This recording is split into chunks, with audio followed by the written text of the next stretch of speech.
요즘 사람들은 이렇게 기다림이라는 것을 잘 못 찾아 조급함이 많아요. 너무 모든 사실이 빨리빨리 움직이기 때문에 그래서 이렇게 문자를 보내도 바로 답하지 아니하면 굉장히 이렇게 조급해지고 신호가 조금만 늦게 떨어져도 왜 이렇게 신호가 긴지 조급함을 가지고 앞차가 조금만 늦게 가도 화가 버럭 나죠. 도대체 뭐 하고 있는 거냐.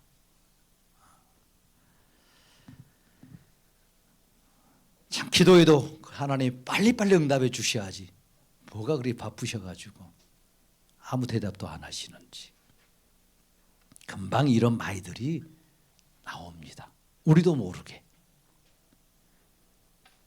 그래서 하나님이 안 계시는 것 같이 느껴지고 때로는 하나님이 충고하시면 하나님이 나를 신경 쓰지 않으신 분 같아. 내가 뭘 잘못해서 하나님께 외면을 당하고 있지? 하나님이 때로는 이렇게 침묵하시고 하나님이 아무 말씀하지 않는 것 같으면 그것을 내가 외면당하는 것처럼 느끼게 됩니다.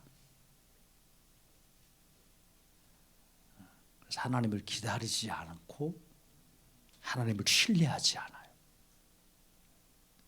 그래서 하나님 없이 해결하려고 해요.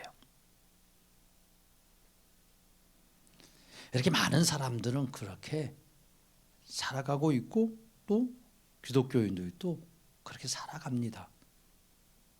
교회에서는 신앙인처럼 행동하고 살지만 또 밖에 나가서는 아닌 것처럼 살 때가 많아요. 물론 기독교인으로 밖에서 나가서 산다라는 것이 무엇인지 참 이런 부분들은 각 시대마다 사회마다 또 달라질 수 있어요. 환경에 따라서. 그러나 우리의 정체성, 기독교인으로의 정체성, 이 부분이 절대 잃지 말아야 되고 놓지 말아야 될 일이죠.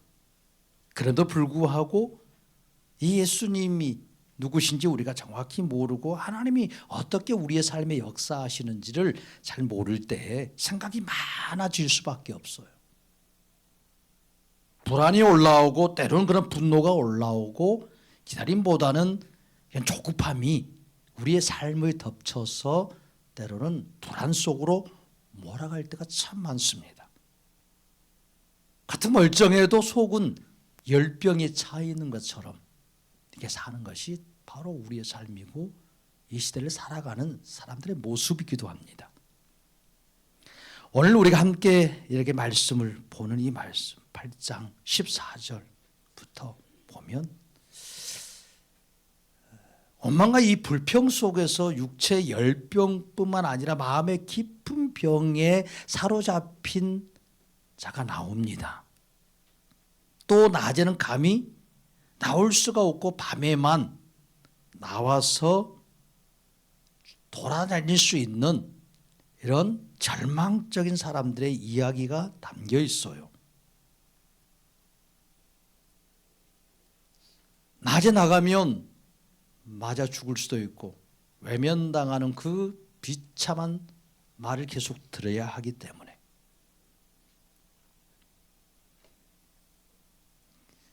그들이 누구였습니까?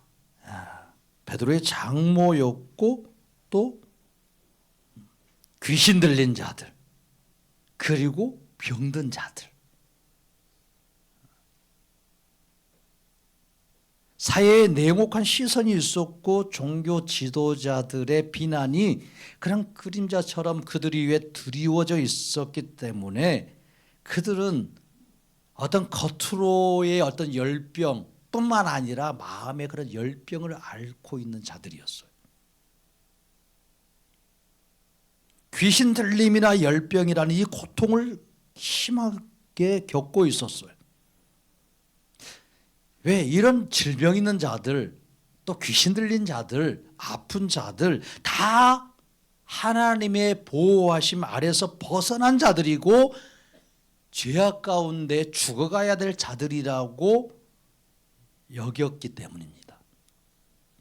특히 귀신 들린 자의 그 이 가족들, 이웃들은 어떻게 그 온갖 수군거림을 당해야 되는 거예요.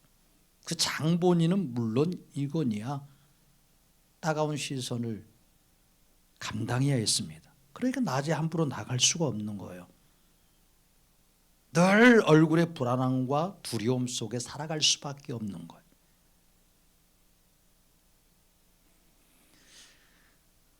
오늘 본문을 보면 이 베드로의 장모가 열병으로 누워 있습니다.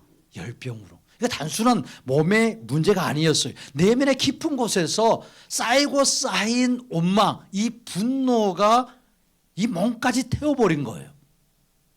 도대체 베드로의 장모가 무슨 열병이 있었을까? 사이 베드로에 대한 원망이 얼마나 컸겠어요. 갑자기 어부하면서 그래도 겨우 먹고 살만 하는데 누구를 따라가 버려? 어부 이렇게 만두고 예수를 쫓아가 버렸어. 그 직업을 버렸던 거예요. 예수를 쫓아가서 월급 받고 그런 월급을 뭐 집안에 그 집에 보내주었겠어요. 베드로가 지금 누구도 모시고 사는 거예요. 장모. 장모 집에 사는 거예요 지금 베드로는. 그런 가난한 현실에 대한 이 분노가 이 베드로의 장모 안에 가득 차 있었어요. 그도 하나님을 아는 자였죠 당연히. 율법과 계명 안에서 산 자였기 때문에 왜 하나님은 나에게만 이런 일들을 일어나게 하고 내 사이를 왜 뺏어가서 이렇게 참혹한 현실 속에서 살아야 되는지 이 해결되지 않는 이 분노가 있었던 거예요. 해가 지다 어떤 사람들이 몰려옵니까? 귀신 들린 사람들이 온갖 중풍병 또 이렇게 간질환 자 여러 질병 속에서 잡혀서 고통하는 자들이 몰려와요. 낮에는 절대 나올 수 없는 거예요. 밤이 되어야만 움직이는 사람들. 왜요? 낙인 찍혀 있기 때문에, 수치 때문에, 정죄하는 시선 때문에.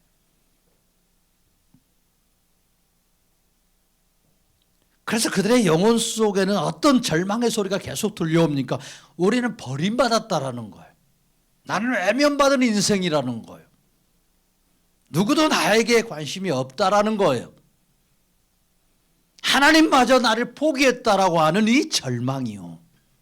이런 절망 가운데 있었던 자들의 대표적인 모습이에요. 그렇게 열병보다 더 무서운 것은요, 절망인 거예요. 귀신 들림보다 더 무서운 것은 절망이에요. 벗어날 수 없다라는 절망. 그런데 오늘 예수님이 이들을 물리치지 않고 열병도 고쳐주고 귀신 들린 자들도 다 고쳐주십니다. 예수님이 직접 베드로의 장모를 찾아가셨고 귀신 들린 자들이 자신을 고쳐달라고 입술로 간절히 그들의 믿음을 고백하고 회개하고 돌아온 것도 아닌데 예수님이 그들을 하나하나 다 돌보아 주셨고 고쳐주셔요. 예수님이 왜 이들을 이렇게 치유하십니까? 왜 고쳐주십니까? 왜 성경은 이런 예수님의 말씀을 이곳에 기록하고 있습니까? 하나님이 인간을 창조하셨을 때 인간은 하나님과 동산을 거닐었습니다. 빛 가운데 사는 것을 매우 기뻐하셨고 하나님과 함께 교제하는 즐거움을 누렸습니다. 하나님의 찾아오심을 늘 기다렸어요. 하나님의 오심이 바람결 속에서 하나님이 동산에 거니시는 이 흔적, 이 느낌을 알았어. 아담이 하나님 막 직접 보았겠어요? 그러진 않았어요. 그러나 하나님의 찾아오심을 기다렸고 하나님이 주시는 그런 위로, 그런 안식, 도우심으로 인간은요 늘 평강을 맛보았습니다. 하나님이 자기 형상으로 만든 인간은 하나님의 임재를 기다릴 줄 아는 자였어요. 하나님의 음성을 사모했어요. 하나님의 그 얼굴을 기다렸어요.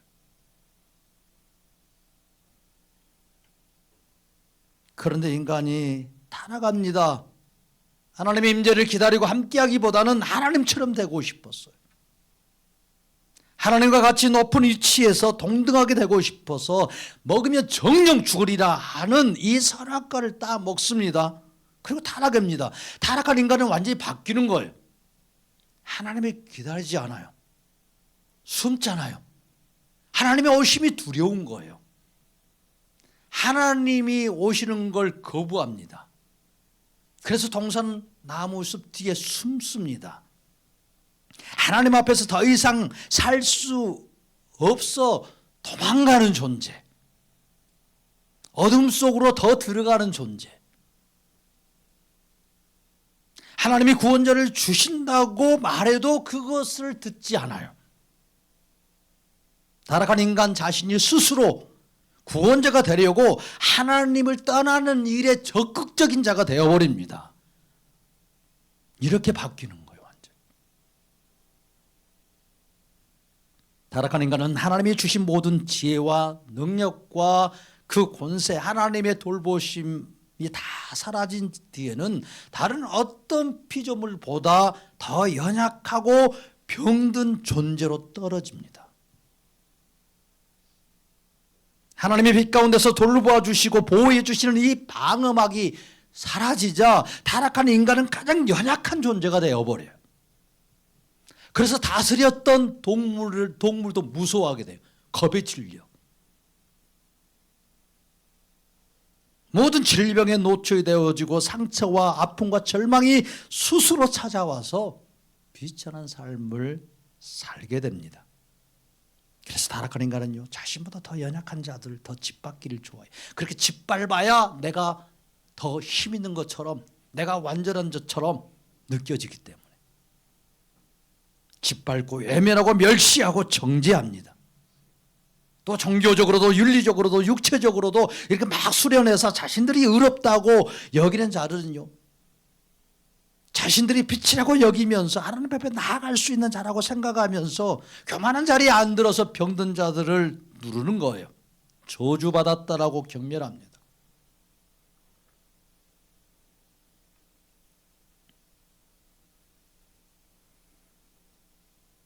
도무지 하나님 앞에서 완전함을 이루지 못하고 그들의 영혼과 마음이 어둠 속에서 영원히 멸망받아야 될 존재.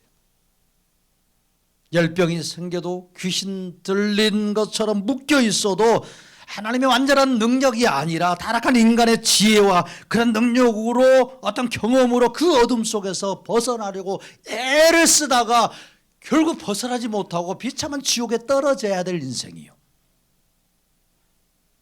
이런 운명이 타락한 인간에게 주어진 운명입니다. 이게 모습이에요. 하나님 구원을 준비하고 계셨는데 타락한 인간은 하나님께 오려고 하지 않습니다. 하나님을 떠나서 오히려 하나님을 대적하면서 스스로 죄악 가운데 죽어가는 것. 이것이 타락한 인간의 실체예요. 그런데 오늘 예수님을 보십시오. 먼저 베드로의 집으로 들어오십니다.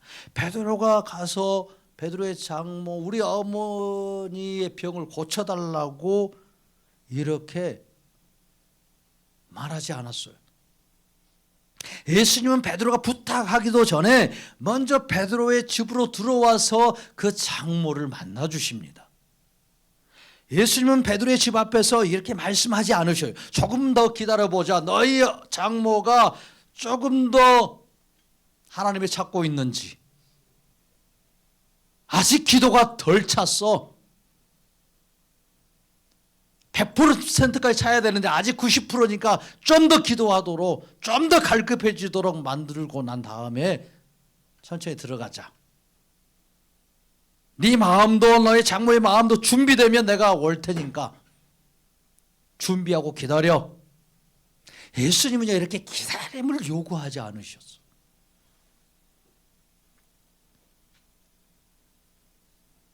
예수께서 베드로의 집에 들어가사라고 말씀하고 있어요.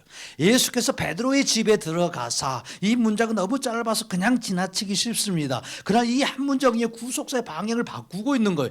예수님은 타락한 인간이 스스로 나올 때까지, 타락한 인간이 하나님 앞에 나올 때까지 기다리게 하지 않으시는 분이에요. 타락한 인간이 스스로 하나님 앞에 나올 수 없습니다. 죄와 허물로 죽었기 때문에 죽은 자가 어떻게 나올 수 있어요? 죽은 자는 움직일 수 없어요. 죽은 자는 스스로 하나님 앞에 나아갈 수 없어요. 열병에 누워있는 그 베드로 장모를 밖으로 불러내지 않습니다. 회복된 다음에 더 기도하고 오면 내가 고쳐주겠다고 말씀하지 않습니다. 예수님은 바로 죄악에 누워있는 그 자리에 들어오십니다. 예수님은 사람들이 잘 모여있는 곳으로만 다니신 분이 아니셨어요. 예수님은 회당보다 먼저 집으로 들어가시는 거예요. 백부장의 집으로도 들어가셨고 예수님은 베드로의 그 집으로도 들어가셨습니다. 그 집은 완벽한 집이 아니었어요. 그 집은 죄악의 집이었고 더러운 집이었고 예수님이 들어갈 만한 집이 아니었어요. 열병 있는 집이었어요. 온망이 쌓여있는 집이었어요. 그러나 예수님은요, 그 집을 피하지 아니하십니다.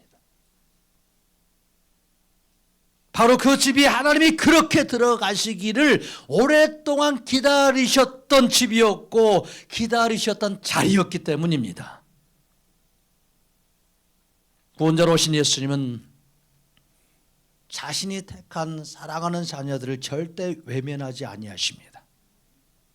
구원자로 오신 예수님은 외면당한 사람이라 할지라도 세상이 외면할지라도 종교 지도자들이 낙인을 찍었을지라도 피하지 아니하시고 들어가셔서 구원을 이루시는 분이십니다.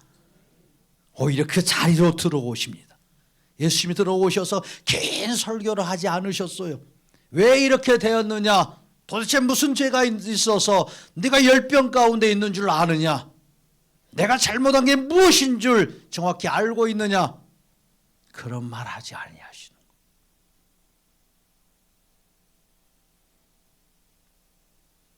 그리고 그의 장모가 열병으로 앓아 누운 걸 보시고 그의 손을 만지시니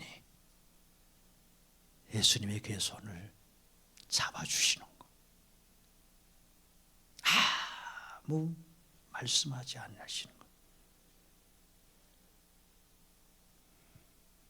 그의 손을 만지시니 그의 손을 만지시니 열병이 떠나가고 아멘.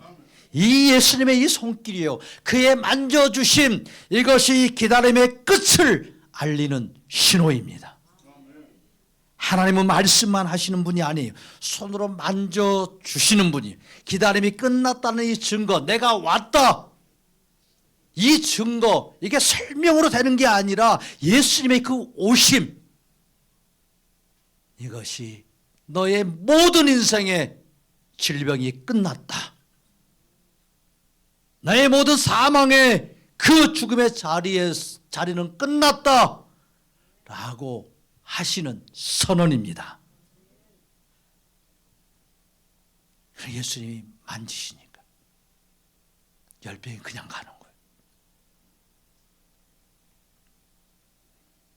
열병이 떠났다라는 것은 단순히 육체의 병이 끝났다는 말이 아니에요.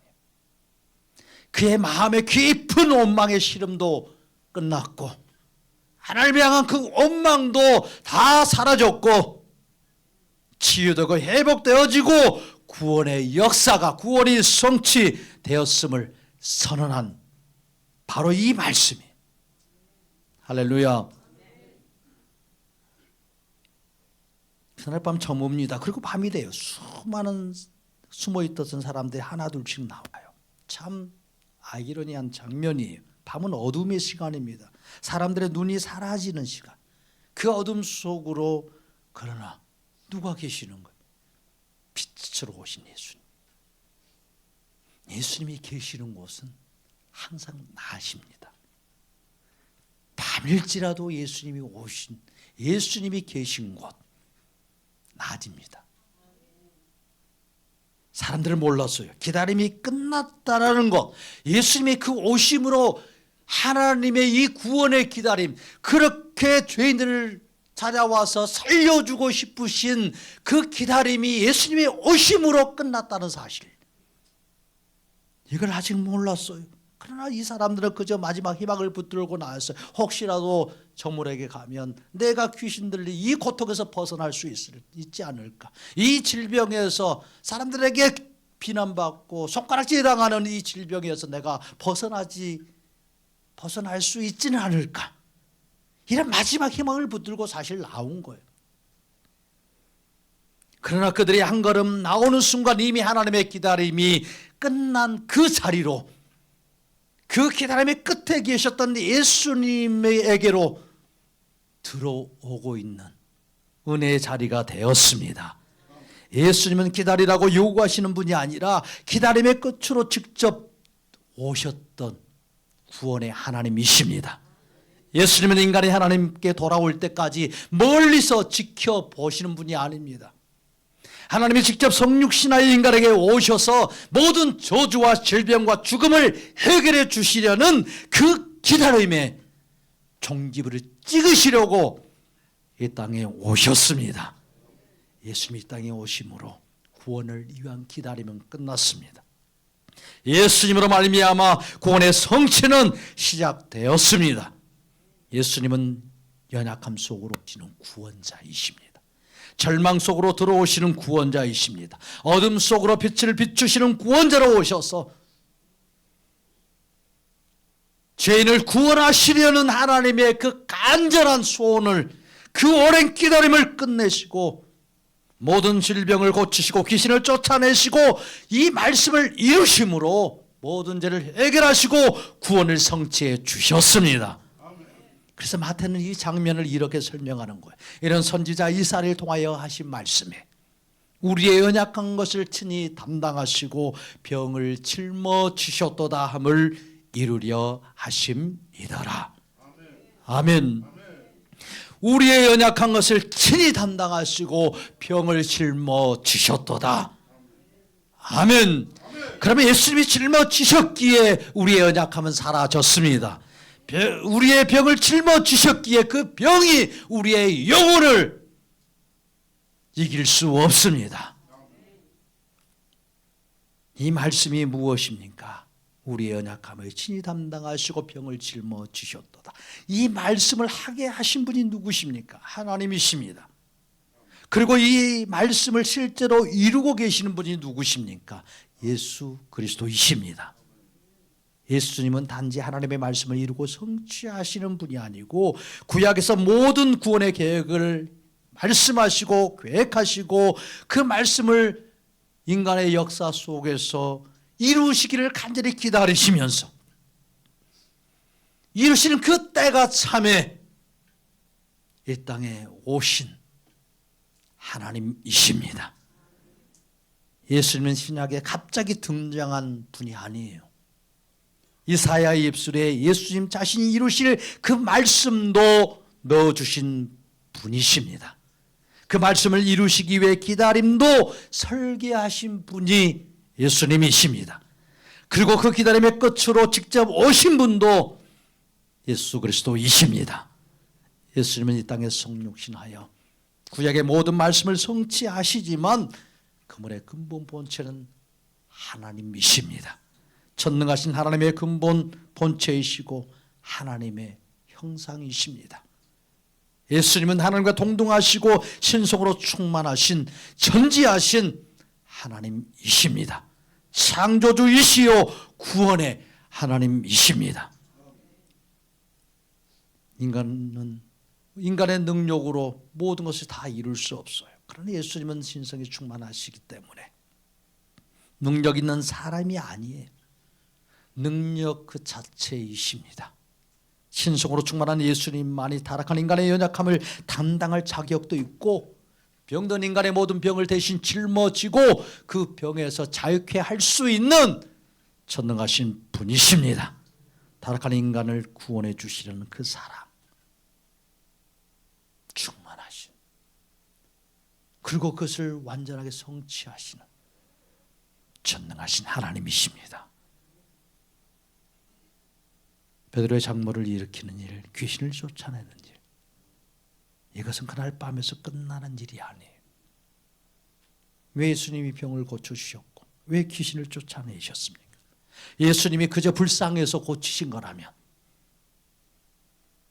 이 사건은 윤리적인 미담으로 끝날 수 있습니다. 그러나 마태는 그렇게 기록하지 않고 있다는 거예요. 이 이사의 말씀이 이루려 하심이니라. 이 치유는 십자가를 향한 예고편과 같은 거예요.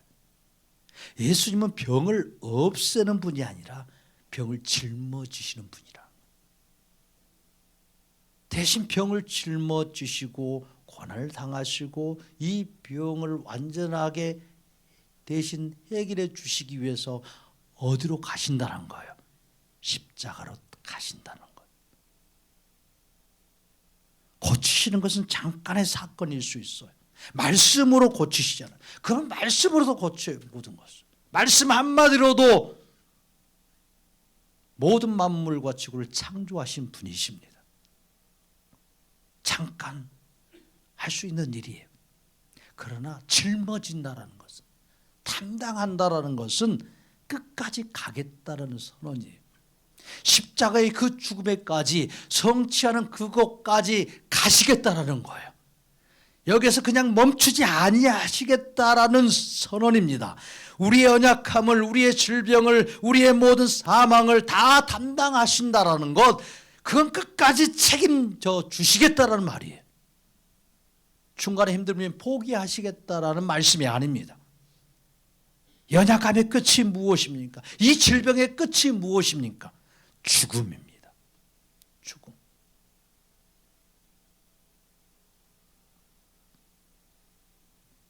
예수님은 병을 고치신 자리에서 멈추지 아니하십니다. 귀신을 쫓아낸 그 자리에서 끝내지 아니하십니다. 예수님이 모든 질고와 아픔과 슬픔을 다 짊어지고 십자가로 가십니다. 하나님의 기다림의 끝은 이 치유가 아니라요, 예수님의 구원입니다. 대속입니다. 대속을 통한 구원의 성취입니다. 이걸 완성하시려고요. 하나님이 오래 기다리신 이유요, 병 하나 고쳐주기 위함이 아니에요.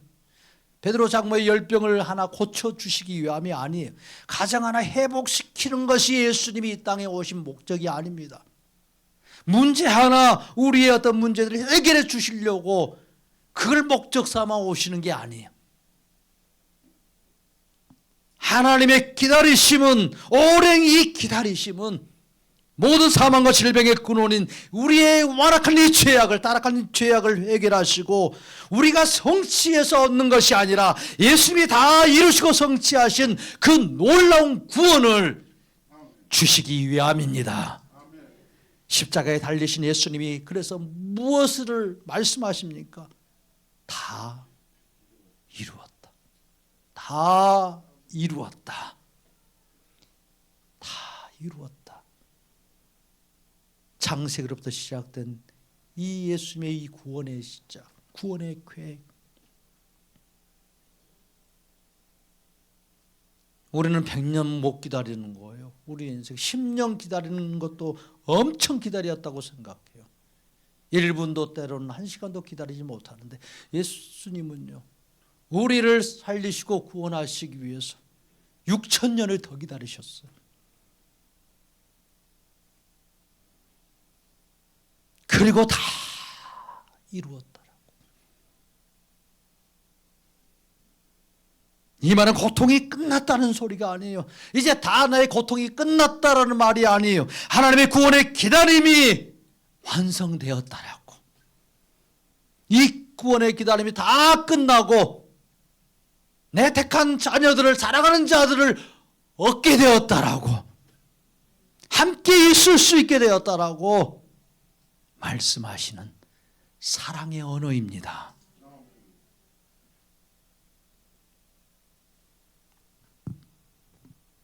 이제는 더 이상 우리가 기다릴 필요가 없어요. 기다리는 인생이 아닙니다.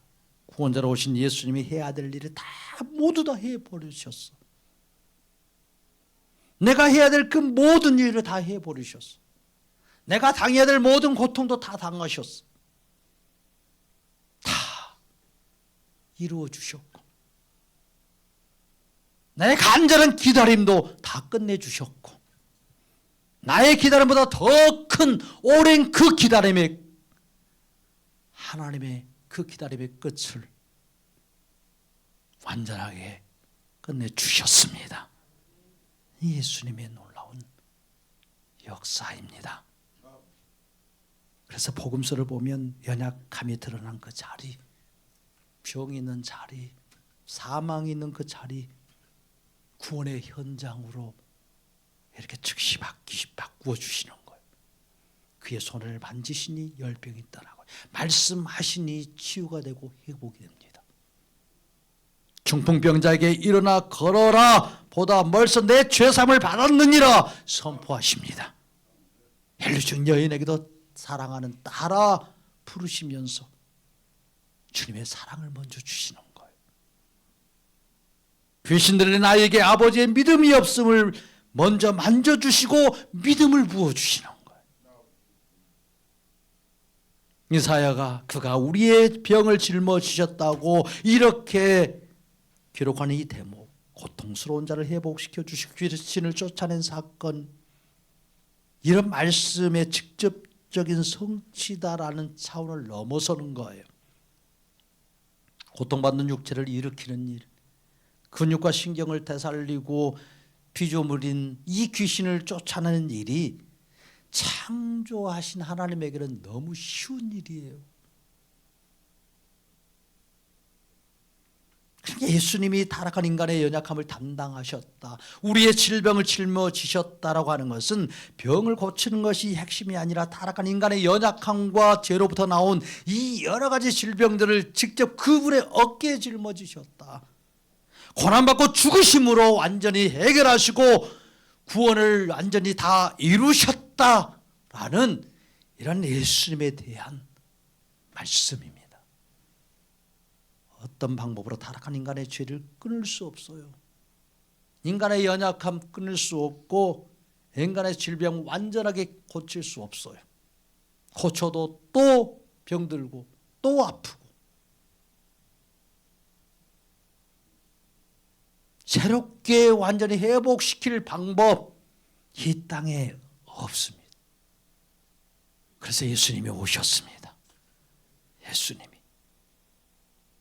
예수님이 신이 이 땅에 오셔서 이 모든 절망과 고통을 대신 짊어짐으로써 타락한 인류를 모든 연약함과 고통에서 구원하시고 절망과 사망의 종지부를 찍으시고 영원한 천국에 들어가 새하늘과 새 땅에서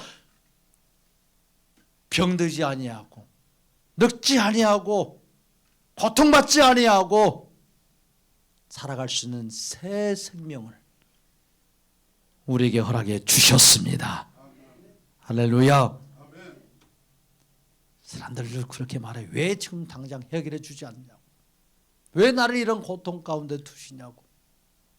우리 김 권사님도 한 2주 동안 폐렴 막 독감에 걸리셔가지고 엄청 힘드셨을 거예요. 당장 좀 고쳐주시면 얼마나 좋아. 기도에도 아무 일이 일어나지 않고 예수님이 막 그런 기도에 막 흔들리시는 분이 아니야. 그래서 요한복음에서 이렇게 말씀하시는, 내 때가 아직 이르지 아니하였다. 내 때가. 참 우리는 하나님의 때를 분별하기가 매우 어려워요. 하나님의 생각과 우리의 생각이 전혀 다르고, 하나님과 우리는 하늘과 이 땅보다 더 현격한 차이를 가지고 있기 때문에 아직 내 때가 이르지 아니하였다라고 이렇게 말씀하실 때 내가 아직 준비가 안 되었다, 나의 능력이 아직 부족하니까 더 능력을 만들어 가지고 내가 그렇게 일해 주겠다, 이런 말씀 아니에요. 아직 성취의 때가 아니라는 거예요. 하나님이 무작정 개입하시지 않아요. 감정적으로 막 반응하고 그러는 분 아니에요. 막 사람이 조급하다고 하나님이 막 거기 끌려가서 이렇게 우왕좌왕하시는 분 아니에요. 하나님은 모든 것을 아시는 분이, 그를 어떻게 고치셔야 될지, 그 고치심을 통해서 그의 영혼도 그의 마음도 고치시기를 원하시는 분이에요. 가장 좋은 방법으로요. 가장 좋은 때. 하나님은 기다림 속에서 이 구원의 때를 정확하게 아시는 분이에요. 그리고 그 구원을 이루어 가시는 분이에요. 하나님의 커다란 이 구원의 이 대속의 구원뿐만 아니라 우리의 인생을 이끌어 가실 때도 그분은 이렇게 일하시는 거예요. 기다림 속에서요. 우리는 못 기다리는데 하나님은요. 계속 그 기다림 속에서 한 번도 가만히 계시지 않아요. 예수님의 이 우리 죄인을 구원하시려고 하는 이 간절한 기다림 속에서 예수님은 6,000년 동안 지구를 만드시면서부터 만들기 전부터 일하고 계셨어요. 한시도 놓지 아니하고.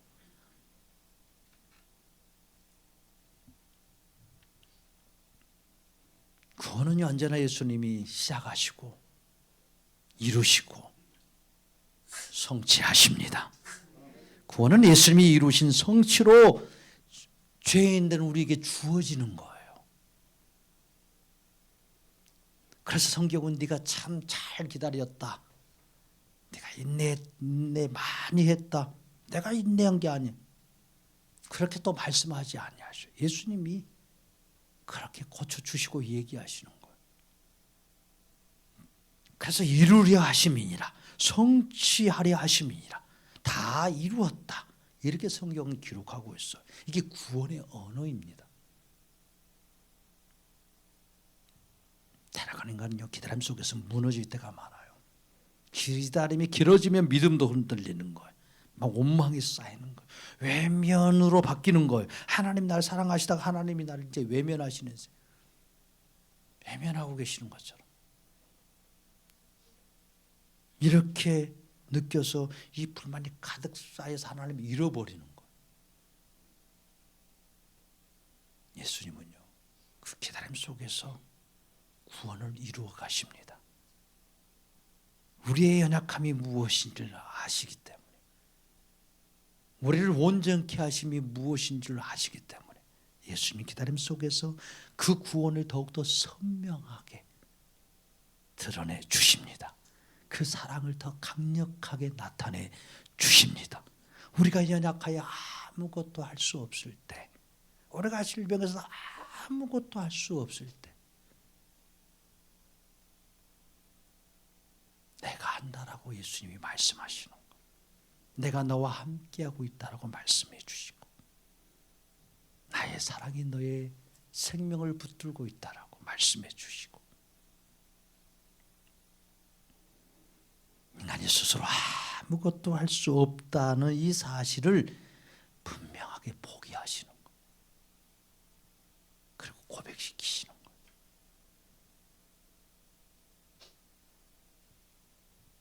예수님의 구원은요, 항상 인간의 한계가 끝에 도달하고 인간의 모든 가능성이 완전히 무너지고 더 이상 기다릴 힘조차 없을 때에 하나님이 나타나셔서, 예수님이 나타나셔서 이루시고 성취하시는 거예요.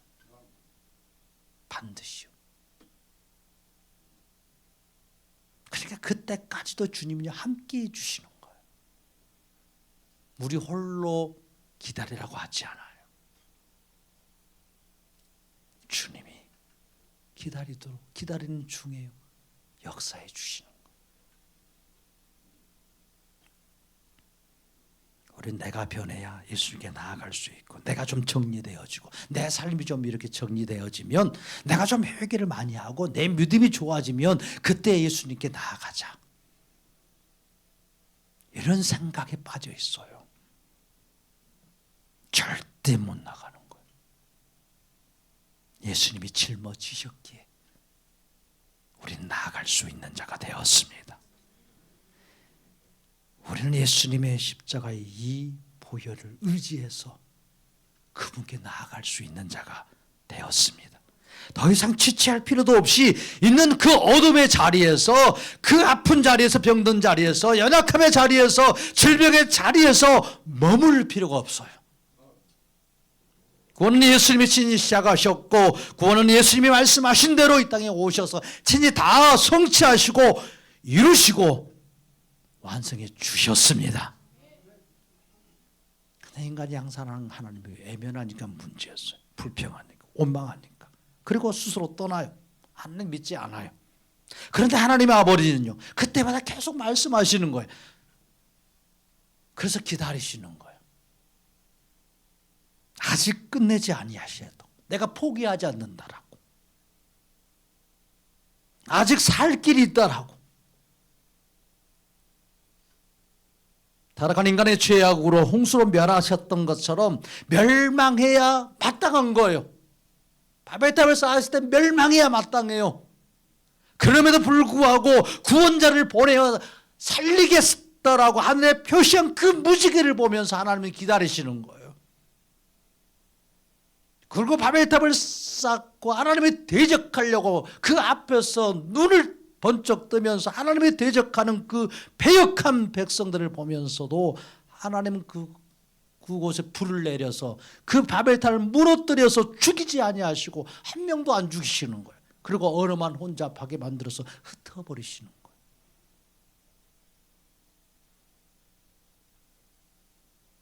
하나님이 이루시고 있는 것이기 때문에 살려주고 싶어서요. 이 타락한 죄인을 살리시려고 기다리시는 하나님의 사랑이었습니다. 그 사랑에, 그 기다림의 종지부를 끊고 새 일을 행하시려고 독생자 예수 그리스도를 보내주셨습니다.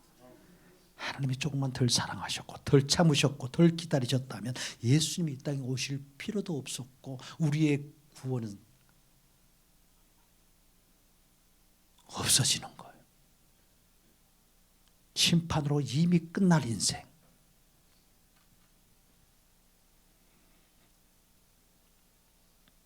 마침내 아들을 보내주심으로 우리를 구원하시려는 하나님의 그 오랜 기다림을 끝내주셨습니다. 하나님 아버지의 구원의 오랜 기다림과 타락한 인간의 연약한 고통을 끝나도록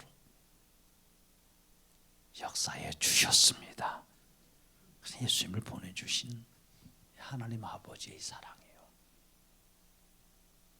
참 이걸 생각하면 생각할수록 놀랍고 기이한 사랑입니다. 이 기다림의 끝으로 예수님이 오시자 그 문제들이 어떻게 변합니까? 바드로의 장모가요 손을 대며 열병이 떠나가자 여인이 일어나서 예수님께 수종을 들은 거예요. 예수님께 열병이 떠나가고 여인이 일어나 예수께 수종드리더라. 이건 단순하게 고쳐졌으니까 예수님께 이렇게 봉사하고 밥 좀 해드리고 이렇게 대접했다라는 게 아니에요. 사람이 열이 떨어졌다고 바로 이렇게 하는 거예요. 바로 고침받았다고 이런 일이 바로 생기는 거예요. 몸이 좀 나아지면 갑자기 막 헌신이 생겨요.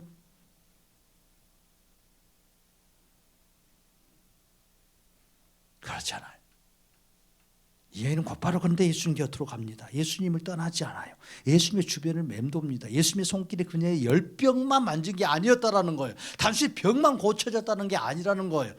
그의 원망, 이 마음의 그 열병도 치유됐다는 말이에요. 그의 굳어졌던 이 마음이 확 풀렸다는 거예요. 하나님에 대한 이 오해도 풀렸다는 거예요. 그렇게 예수님이 만지시면요 단순히 그의 몸, 그의 손을 만지신 게 아니에요. 그의 육체의 병도 만지시고 그의 마음도 만지시고 그의 영혼도 만져주신 거예요. 육정령을 다 치유해 주셨어요. 이게 구원입니다. 열병이 떠나가고 기쁨으로 수종을 들고자 하는 마음이요 크게 일어난 거예요. 이게 주님의 구원의 역사입니다. 밤에만 나오던 사람들이 기다림의 끝으로 오신 예수님 앞에 나올 때요 그들에게 찍힌 이 낙인들이 다 사라지는 거예요. 밤에만 나오던 사람들이 빛 가운데로 나오게 되는 이 복이요, 숨던 인생이 바로 밝은 빛 가운데로 나오는 이 복이요, 외면받았던 마음이 예수님께로 돌아오는 이 기쁨이요,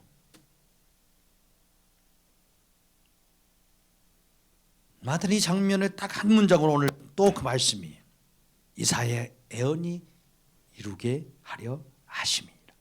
치유 사건, 단순히 병 고친 사건 아니라는 거예요. 구원의 성취라는 이 완성으로 보는 거예요. 기다림의 끝으로 오신 예수님을 만나면 이들은 그냥 기분 좋아졌다, 병 고쳐졌다 이걸로 끝나는 게 아니에요. 기다림의 구원의 성취로 이 바뀐 이 복, 육정령의 이 복을 누리는 자가 됩니다. 이게 사람을 살게 만드는 거예요. 그냥 육체의 질병만 고쳐지면 다시 도루묵돼요, 금방. 이 시대의 사람들, 성도도 기다림도 못 참고 하나님의 침묵을 외면으로 해석하고 응답이 늦으면 원망하게 되고 조급해지고, 그래서 낮에는 멀쩡한데 밤에는 무너지는 인생이 되고, 뭐 괜찮아 보이는 것 같은데 속은 열병으로 꽉 차 있고. 근데 예수님이 오늘도 우리의 손을 붙잡으십니다. 그 손을 잡아주시는 거예요. 내가 너의 연약함을 담당했다. 너의 질병을 내가 짊어졌다. 내가 너의 기다림을 끝냈다. 무엇을 기다리고 있습니까? 무엇이 되기를 기다리고 있고 무엇이 이루어지기를 기다리고 있습니까? 뭘 간절히 그렇게 기다리고 있습니까? 우리의 기다림보다 예수님이 더 기다리시는데, 내가 잘 되는 것보다 예수님이 우리가 잘 되는 것을 더 기다리시는 분이신데, 그래서 예수님이 말씀하시는 것, 내가 너의 연약함도 담당하고 너의 질병도 담당하고 내가 모든 무거운 짐을 다 짊어졌다. 내가 너의 그 기다림 끝냈다 말씀하십니다. 기다림을 끝내신 예수님의 구원의 은혜가 임하면 세상이 안 바뀌어도 내 안이 바뀌고 내 영혼이 바뀌는 거예요. 할렐루야. 그래서 그 주님이 보이면 그곳이 하늘나라가 되는 거예요. 그곳이 기쁨이 되는 거예요. 기쁨의 장소가 돼요. 열병이 있었던 베드로의 집이 바로 잔치집이 되어지고,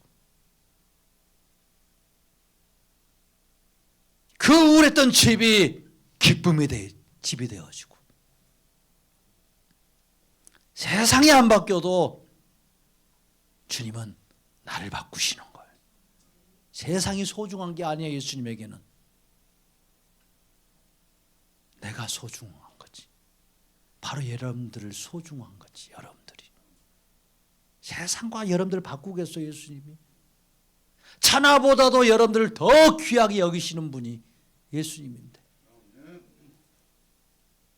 천하와 바꾸시겠냐고요.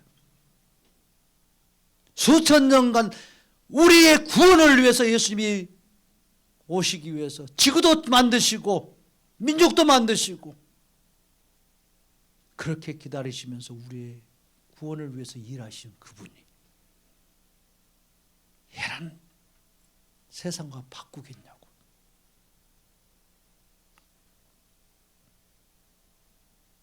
상황이 하나도 안 바뀌어도 기다림을 끝내신 예수님의 이 구원의 은혜가 밀물듯이 밀려오면 내 마음이 완전히 풀리는 거예요. 이상한 일이에요. 예수님이 오시면 하나님이 나를 버리신 게 아니었구나, 나를 살리시려고 이렇게 애쓰셨구나, 나를 기다리셨구나, 하나님이 늦은 게 아니셨구나, 내가 이해할 수 있는 그 방식으로 나의 성취를 준비하셨구나, 내 인생을 이렇게 가도록 준비해 주셨구나. 이렇게 인생의 수수께끼가 풀려지고 인생의 해석이 바뀌어지는 거예요. 우리를 만드신 하나님이요, 우리가 죄악 가운데서 죽어야 마땅한데 우리를 살리시기 위해서 오신 그분, 예수님이 친히 다 담당해 주셨습니다. 우리가 해결하려고 애써도 절대 풀리지 않았던 마음의 그 매듭들, 인생의 모든 매듭 예수님이 완전하게 풀어주셨습니다. 진짜요? 우리는 또 물어보는 거야. 진짜요? 얘가 아직 안 풀어졌는데 어떻게 푸시려고? 정말 예수님의 말씀이 선포돼도 안 믿으려고 해. 안 믿으려고. 오랫동안 나는 안 되는 사람이라고 스스로 판단했던 자들에게도 예수님이 말씀하시는 거예요. 내가 너의 연약함을, 그 안 되는 건 내가 짊어졌다 선언해 주십니다. 타락한 인간의 모든 그 기다림을 끝내시려고 기다림의 끝으로 오신 예수님 믿으면 모든 나의 연약함이 그분에게로 넘어가고 십자가에서 해결하신 예수님의 그 구원의 사랑이 우리에게 들어와서 나의 육체도 내 영혼도 내 마음도 치유되고 구원의 그 은혜의 깊은 것을 맛보게 됩니다. 예수님 거부하면 안 돼요. 내가 치유되어지고 나아지려고 스스로 애쓰지만 예수님 거부하면요 절대 그 연약함 속에서 벗어날 수가 없어요. 벗어날 수가 없어. 병원 가서 우리의 몸이 다 완전하게 치료되지 않아요. 계속 병원 가는 거예요. 절망하는 인생을 살 수밖에 없고요. 그래서 결국 영원히 절망해야 될 그곳에 들어갈 수밖에 없어요. 그러니까 성도는요 단순히 질병에서 벗어나는 것으로 사는 게 아니에요. 예수님이 이루신 구원의 성체 안에서 영원한 예수님의 그 구원의 은혜 아래 머물며 사는 자입니다. 예수님과 그래서 함께 살아가는 거예요. 이 땅에서. 우리는 여전히 실수하고 여전히 흔들리고 여전히 원망할 수밖에 없고 여전히 죄를 지을 수밖에 없어요. 그런데 예수님이 계속 말씀하시는 거예요. 내가 너의 연약함 담당했다. 내가 너의 죄의 짐도 담당했다. 그리고 우리의 연약함은요 실패의 근거가 되지 않아요. 예수님의 은혜의 근거가 됩니다. 예수님의 은혜가 들어와야 될 근거가 되는 거예요. 내가 연약할 때 예수님이 더 강하게, 내가 약할 때 예수님의 은혜가 더 크게 임하게 됩니다. 내가 무너질수록 예수님의 십자가의 은혜는요 더 선명해져요. 더 선명해져요.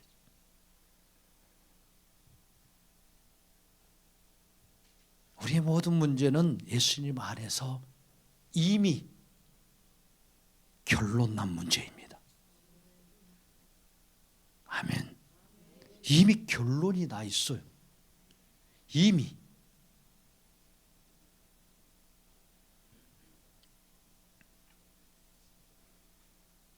인간의 절망, 두려움, 죄책감, 상처, 모든 거예요. 모든 거. 예수님의 십자가에서 이미 종결되었습니다. 이미 끝났습니다. 내가 해결해야 하는 사람이 아니에요. 해결하신 예수님을 믿고 나는 그 예수님을 붙잡고 따라가는 자, 성도입니다. 이게 성도예요. 이게 맞나? 내가 뭘 해야 되지? 뭐 이렇게 갑자기 또 이제 혼란스러워질 수 있어. 갑자기 사단은요 바로 우리에게 그런 마음을 집어넣어 주는 거야. 뭐 예수님만 따라가면 되는 거야?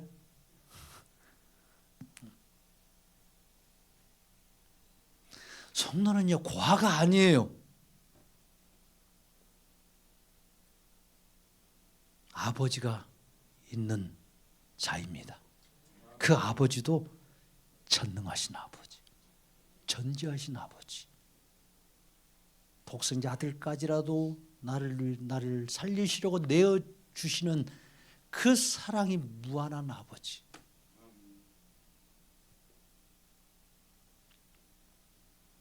언제나 응답해 주나, 언제나 나에게 성공을 주나, 언제나 나에게 이 병을 해서 나를 고쳐줄 거나 하면서 응답 하나 이게 오나 하면서 기다리는 그 안에서 떠는 고아가 아니란 말이에요.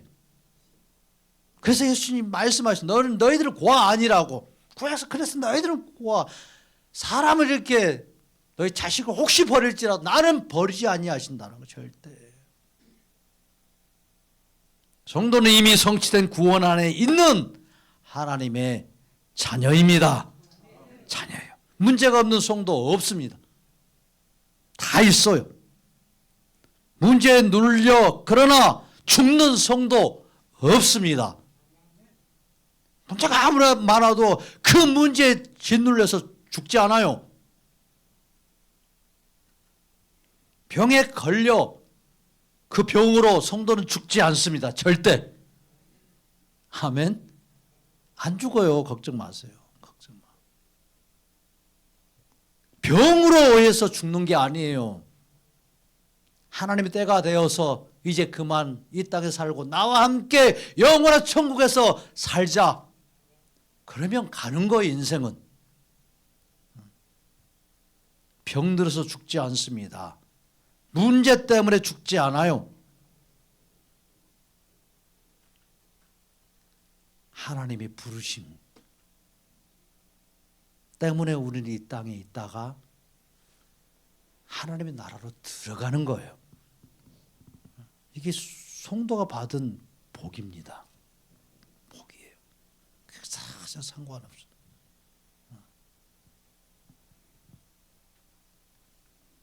성도는 그래서 세상이 막 외면하고 뭐 친구가 외면하고 때로는 이렇게 왕따 시키고 설령 그런다고 할지라도요. 이 구원을 성취해 주신 이 모든 문제를 해결하신 예수님께 이게 딱 붙잡혀 있으면 그런 게 전혀 별일이 되지 않아요. 하나님의 자녀 예수 그리스도의 성도된 이 자존감은요, 세상의 외면으로 무너지지 않습니다. 그래서 히브리서 11장에요. 그리 유리하는 자가 되고 토굴에서 사는 자가 될지라도 그것으로 인하여서 세상을 두려워하지 않아요. 세상이 그들을 외면한다 할지라도 세상이 그들을 감당할 수 없는 자라고 말하게 된다라는 거. 이게 예수를 붙잡는 성도의 파워예요. 그래서 세상이 오히려 우리가 감당할 수 없는 자라고 이렇게 말하게 된다는 거예요. 세상 사람들이 좀 외면하고 좀 이렇게 때는 왕따시키는 것처럼 이렇게 느껴질 때 절망할 이유가 전혀 없어요. 성도는 그런 세상의 외면 속에 갇혀 있는 사람이 아니라 예수님 안에서 그런 모든 외면 당하는 것도 다 끝난 인생이에요. 성도는 나는 버림받았다 하는 것이 아니라 나는 예수께 붙들렸다 말하는 자. 성도입니다. 예수님을 아는 자입니다. 우리 샘스는 교회는 성도는 이렇게 고백할 수 있기를 바랍니다. 나는 버림받은 게 아니라 예수님께 붙잡힌 자다. 나는 세상이 버렸다고 하나 내가 세상을 버렸다 라고 말할 수 있어야 돼. 나는 예수님께 붙들렸다. 예수님께 붙들려 사는 자다. 아멘. 나는 세상에서는 이렇게 또라이 취급도 당할 수 있어야 돼. 정말 예수 믿으면 그렇게 될 수밖에 없어요. 적당히 이렇게 있으면 그냥 그러는 거예요. 여기도 좋고 여기도 좋은 거예요. 진리는 하나밖에 없는 거예요. 예수님이 그런 왕따를 당하셨다면 예수님과 함께인 신부도 당연히 왕따 당할 수 있는 거예요. 세상으로부터.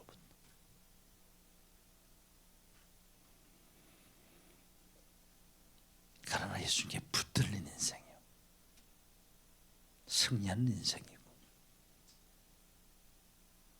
그런 세상의 외면 속에서도 오히려 담대하게 자존감을 가지고 세상 가운데 예수를 선포하고 예수님으로 세상을 바꿀 수 있고 예수님이 살아 계신다라고 담대하게 외칠 수 있습니다. 우리는 지금까지 하나님의 기다림 어떻게 해석하며 살아왔습니까? 하나님이 침묵하실 때, 응답하지 않을 때 우리는 그것을 기다림으로 보았습니까? 아니면 하나님 나를 외면하시는 것 같아. 내가 뭘 부족하나? 내가 이걸 더 해야 되나? 이렇게 해석합니까? 예수님은 우리를 외면한 적이 한 번도 없으십니다. 우리에게서 눈을 뗀 적도 한 번도 없으십니다. 구원자를 보내기 위해서 기다리셨고 하나님의 기다림은 무능이 아니라 사랑이었고 침묵이 아니라 계속 준비하셨고 지연이 아니라 성취를 위한 하나님의 사랑의 행위였습니다. 더 이상 하나님의 기다림을 외면으로 우리는 해석해서는 안 됩니다. 이미 하나님은 우리의 기다림도 종지부를 찍으셨고 하나님의 그 우리를 위한 구원의 기다림도 종지부를 예수님으로 말미암아 찍으시고 구원의 일을 지금도 행하고 계십니다. 응답이 뭐 늦어지고 내가 오라는 것이 응답이 없을지라도 하나님의 사랑은요 계속되고 있습니다. 그러니까 상황이 바뀔 때마다 막 그런 소리 안 해야 돼요. 하나님 계십니까? 하나님 계시면 좀 해주세요. 이런 이제 철없는 소리는 그만해야 돼.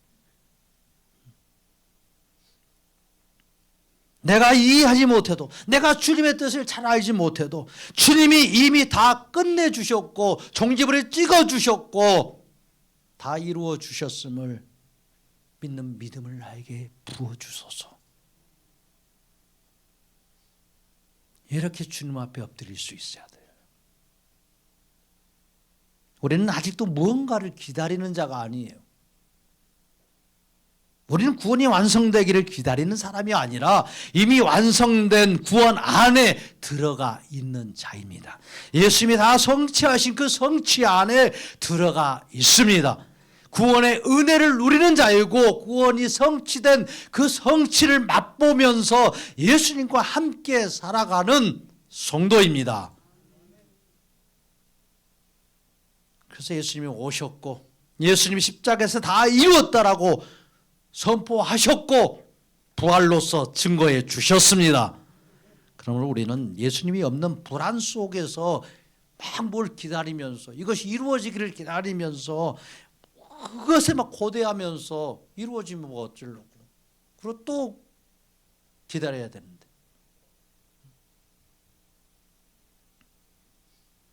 그런 예수님이 없는 불안 속에서 기다리는 삶이 아니라 예수님의 구원의 성취 안에서 예수님이 내 삶을 통해서 어떻게 이끌어 가시는지 어떻게 예수님을 만나게 해주시고 어떤 예수님을 보게 해주시는지 어떤 구원의 역사를 펼쳐 주실 것인지 그 주님과 함께 걸어가는 거예요. 동행하면서. 그리고 예수님을 믿는 그런 삶을 한 발자국 한 발자국 걸어갈 수 있기를 축복합니다. 그런 한 주간의 삶이 되기를 축복합니다.